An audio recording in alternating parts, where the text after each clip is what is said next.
semua, perkenalkan nama saya Yara Faiz Ali Alkasi, kalian bisa panggil aku Yara. Dari Prodi Ilmu Komunikasi kelas A, saya di sini akan sedikit menjelaskan mengenai matkul Bahasa Indonesia yang saya sudah pelajari tentang hakikat bahasa Indonesia, tentang ejaan yang disempurnakan, dan juga tentang kata, istilah, dan diksi. Dan yang terakhir saya akan juga menjelaskan tentang kalimat.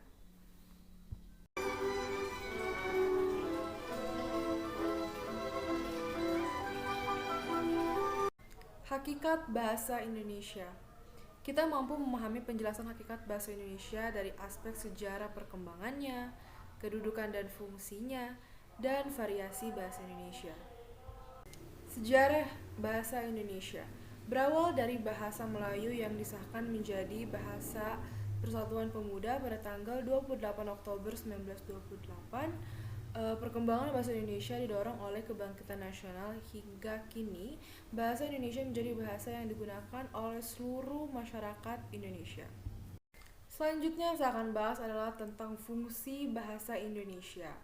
Jadi, fungsi bahasa Indonesia terbagi menjadi dua. Yang pertama adalah sebagai bahasa nasional, yaitu lambang kebanggaan nasional, lambang identitas nasional, alat pemersatu berbagai masyarakat yang berbeda-beda latar belakang, sosial budaya, dan bahasanya, dan juga alat penghubung antara budaya.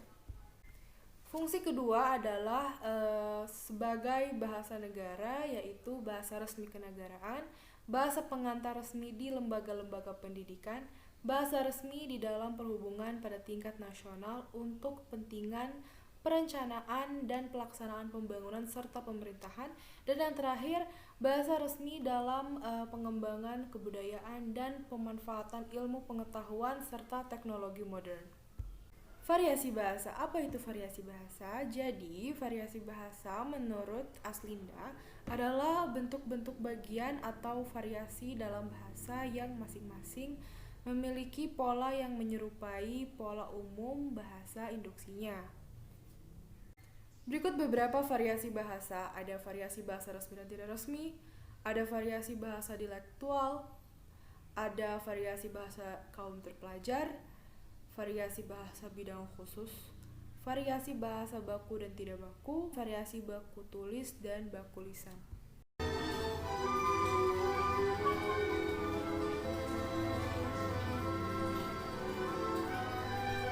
Pembahasan kedua kita adalah tentang ejaan yang disempurnakan. Nah, ejaan yang pernah berlaku di Indonesia sebelum dan sesudah kemerdekaan ada sejumlah ejaan yang pernah berlaku. Ejaan tersebut dipaparkan secara sepintas sebagai berikut. Yang pertama ada ejaan Van Ophuijsen. Hal yang menonjol dari ejaan ini adalah huruf J untuk penulisan jang, pajah, sajang. Dan yang kedua adalah huruf OE untuk menuliskan guru itu umur, jadi dibacanya jadi U. Dan yang kedua ada ejaan Swandi. Hal yang menonjol dari ejaan tersebut ialah huruf OE diganti dengan U seperti guru itu umur, dan kata ulang boleh ditulis dengan angka 2 di belakangnya seperti anak 2, itu diartikan anak-anak, berjalan-jalan, dan juga contoh lain ke barat, baratan. Yang ketiga ada ejaan Melindo, Melayu Indonesia. Pada akhir 1999, sidang memutuskan Indonesia dan Melayu menghasilkan konsep ejaan bersama. Dan yang keempat, ejaan Bahasa Indonesia yang disempurnakan atau EYD. Pada tanggal 16 Agustus 1972, Presiden Republik Indonesia meresmikan pemakaian ejaan Bahasa Indonesia. Komponen-komponen ejaan. Ada 4 pokok yang disajikan terkait dengan ejaan, yakni yang pertama ada pemakaian huruf. Pemakaian huruf meliputi penggunaan huruf abjad, huruf vokal, huruf konsonan, huruf diftong, gabungan huruf konsonan, huruf kapital, huruf miring, dan huruf tebal. Dan untuk kedua adalah penulisan kata, terdiri dari kata dasar, kata turunan, bentuk ulang, gabungan kata, suku kata, kata depan di, ke, dan dari, partikel, singkatan, dan akronim, angka dan bilangan, kata ganti ku, kau, ku, mu, dan nya.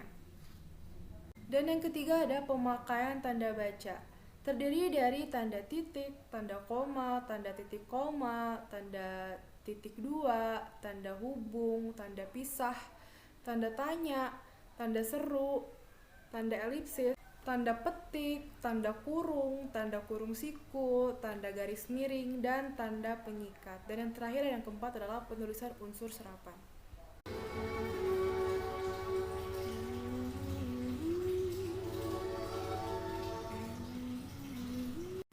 Pembahasan kita di sini adalah kata, istilah, dan diksi. Kata.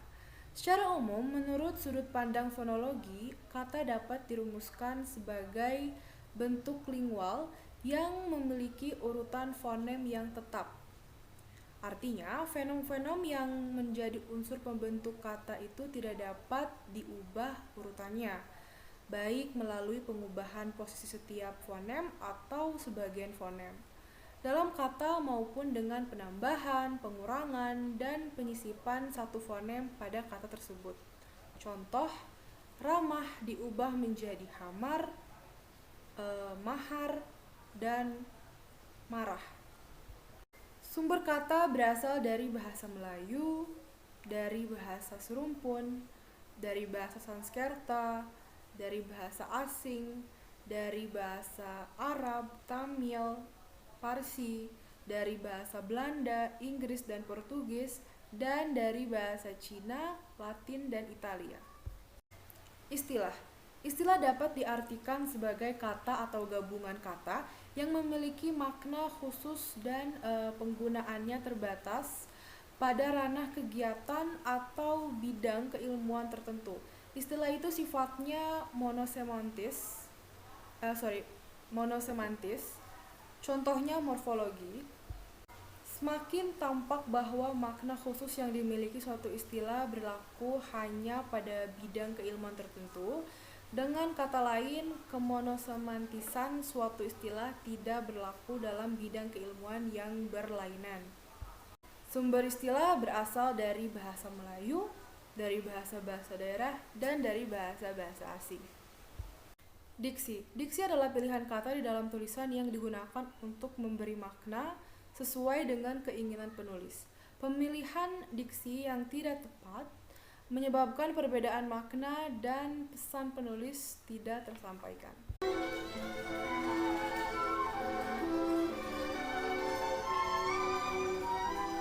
Nah, pembahasan terakhir atau pembahasan keempat adalah kalimat.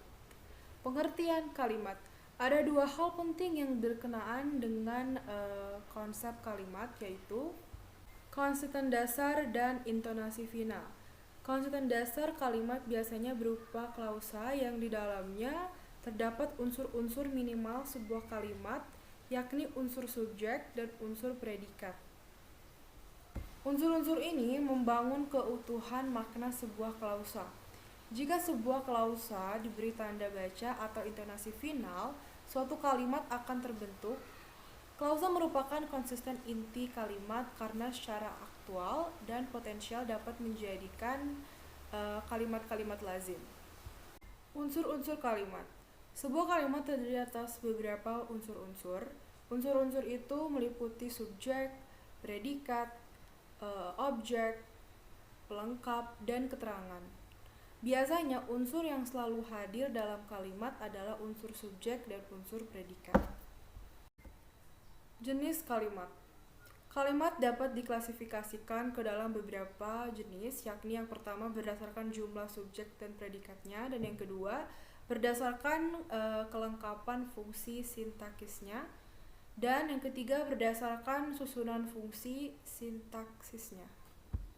Dan yang terakhir adalah kalimat efektif. Kalimat efektif adalah kalimat yang secara tepat memakai gagasan atau pikiran penulis Kalimat efektif harus singkat, padat, jelas, dan lengkap. Sekian dari saya, mohon maaf jika ada salah kata, dan semoga apa yang saya bawakan tadi bisa bermanfaat ke yang nonton.